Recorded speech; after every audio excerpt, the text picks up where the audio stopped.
ನಮಸ್ಕಾರ ವೀಕ್ಷಕರೇ, ಇಂದಿನ ಈ ಒಂದು ಸಂಚಿಕೆಯಲ್ಲಿ ಸುಲಭ ರೀತಿಯಲ್ಲಿ ಒಂದು ಶಕ್ತಿಶಾಲಿಯಾದಂತಹ ತುಂಬಾ ಬೇಗ ಪರಿಣಾಮ ಬೀರುವಂತಹ ಒಂದು ವಶೀಕರಣ ತಂತ್ರವನ್ನು ನೋಡ್ಕೊಂಬರೋಣ ವೀಕ್ಷಕರೇ. ಈ ರೀತಿಯಾದ ಒಂದು ಕುಡಿಕೆ ಬೇಕಾಗ್ತದೆ ವೀಕ್ಷಕರೇ. ಈ ರೀತಿಯಾದ ಕುಡಿಕೆ ಮತ್ತೆ ವೀಳ್ಯದ ಎಲೆ ಹಾಗೆ ಒಂದು ಲಿಂಬು, ಒಂದು ಮೊಳೆ ಬೇಕಾಗ್ತದೆ ವೀಕ್ಷಕರೇ. ಇದರ ಸಹಾಯದಿಂದ ಹೇಗೆ ಒಂದು ಸುಲಭ ರೀತಿಯಲ್ಲಿ ತುಂಬಾ ಶಕ್ತಿಶಾಲಿಯಾದಂತಹ ಒಂದು ವಶೀಕರಣ ತಂತ್ರವನ್ನು ಮಾಡೋದು ಅಂತ ನೋಡ್ಕೊಂಬರೋಣ. ಅದಕ್ಕೂ ಮುನ್ನ ನೀವಿನ್ನು ನಮ್ಮ ಚಾನಲ್ ಅನ್ನು ಸಬ್ಸ್ಕ್ರೈಬ್ ಮಾಡಿಲ್ಲ ಅಂದ್ರೆ ಈ ಕೂಡಲೇ ಸಬ್ಸ್ಕ್ರೈಬ್ ಮಾಡ್ಕೊಳ್ಳಿ. ಹಾಗೆ ನಿಮ್ಮ ಜೀವನದಲ್ಲಿ ಯಾವುದೇ ರೀತಿಯಾದಂತಹ ಸಮಸ್ಯೆ ಇದ್ರೂ ಕೂಡ ಸ್ಕ್ರೀನ್ ಮೇಲೆ ಕಾಣುತ್ತಿರುವ ಗುರುಗಳ ನಂಬರ್ಗೆ ಕರೆ ಮಾಡಿ. ಶೀಘ್ರದಲ್ಲೇ ಶತಸಿದ್ಧ ಶಾಶ್ವತ ಪರಿಹಾರ ಮಾಡಿಕೊಡಲಾಗ್ತದೆ. ಈ ರೀತಿಯಾದ ಒಂದು ಕುಡಿಕೆಯನ್ನು ಇಟ್ಕೊಂಡು ವೀಕ್ಷಕರೇ, 2 ವೀಳ್ಯದ ಎಲೆಯನ್ನು ಇಟ್ಕೋಬೇಕಾಗ್ತದೆ ವೀಕ್ಷಕರೇ. 2 ವೀಳ್ಯದ ಎಲೆಯಲ್ಲಿ ನಿಮ್ಮ ಹೆಸರು,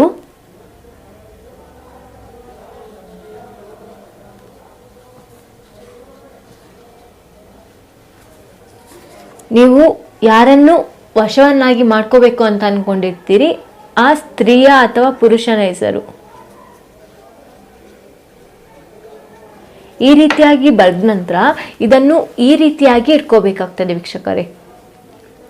ಈ ಎಲೆಗೆ ಈ ರೀತಿಯಾಗಿ ಇಟ್ಕೋಬೇಕಾಗ್ತದೆ ವೀಕ್ಷಕರೇ. ಅದನ್ನು ಇದರ ಮಧ್ಯದಲ್ಲಿ ಇಟ್ಕೊಳ್ಬೇಕಾಗ್ತದೆ ವೀಕ್ಷಕರೇ. ಈ ರೀತಿಯಾಗಿ ಇಟ್ಕೊಂಡ ನಂತರ ಇದರ ಮಧ್ಯೆ ಒಂದು ಲಿಂಬುವನ್ನು ಇಟ್ಕೊಳ್ಬೇಕಾಗ್ತದೆ ವೀಕ್ಷಕರೇ.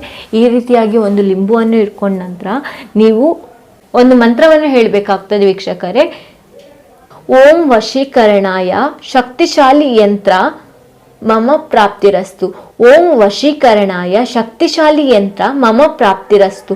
ಓಂ ವಶೀಕರಣಾಯ ಶಕ್ತಿಶಾಲಿ ಯಂತ್ರ ಮಮ ಪ್ರಾಪ್ತಿರಸ್ತು. ಈ ರೀತಿಯಾಗಿ ನೀವು 9 ಬಾರಿ ಈ ಮಂತ್ರವನ್ನು ಹೇಳಬೇಕಾಗ್ತದೆ ವೀಕ್ಷಕರೇ. ಈ ಮಂತ್ರವನ್ನು ಹೇಳಿ 9 ಬಾರಿ ಹೇಳಿದ ನಂತರ ನೀವು ಒಂದು ಮೊಳೆಯ ಸಹಾಯದಿಂದ ಈ ಲಿಂಬೆಯ ಮಧ್ಯ ಚುಚ್ಚಬೇಕಾಗ್ತದೆ ವೀಕ್ಷಕರೇ. ಈ ರೀತಿಯಾಗಿ ಚುಚ್ಚಿದ ನಂತರ ವೀಕ್ಷಕರೇ ಒಂದು ಕೆಂಪು ದಾರದ ಸಹಾಯದಿಂದ ಬಂಧನವನ್ನು ಮಾಡ್ಕೋಬೇಕಾಗ್ತದೆ ವೀಕ್ಷಕರೇ.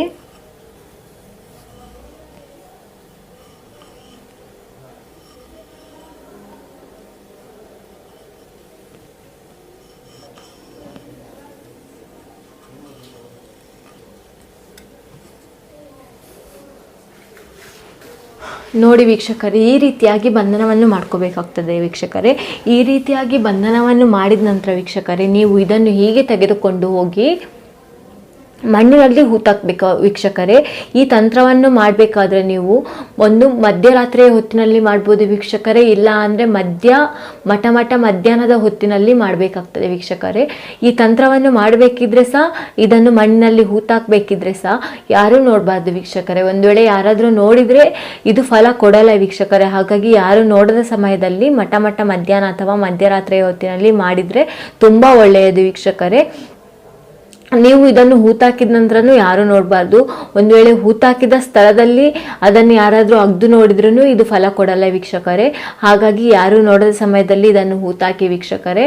ಒಂದು ವೇಳೆ ನಿಮ್ಮ ಹತ್ರ ಈ ತಂತ್ರ ಮಾಡಲಿಕ್ಕೆ ಆಗಲ್ಲ, ನನಗೆ ಮಾಡ್ಲಿಕ್ಕೆ ಬರಲ್ಲ ಅಂತ ಆದರೆ ಸ್ಕ್ರೀನ್ ಮೇಲೆ ಕಾಣುತ್ತಿರುವ ನಂಬರ್ಗೆ ಕರೆ ಮಾಡಿ ವಶೀಕರಣ ಯಂತ್ರ ಮಾಡಿ ಕಳಿಸಿಕೊಡಲಾಗ್ತದೆ. ಧನ್ಯವಾದಗಳು.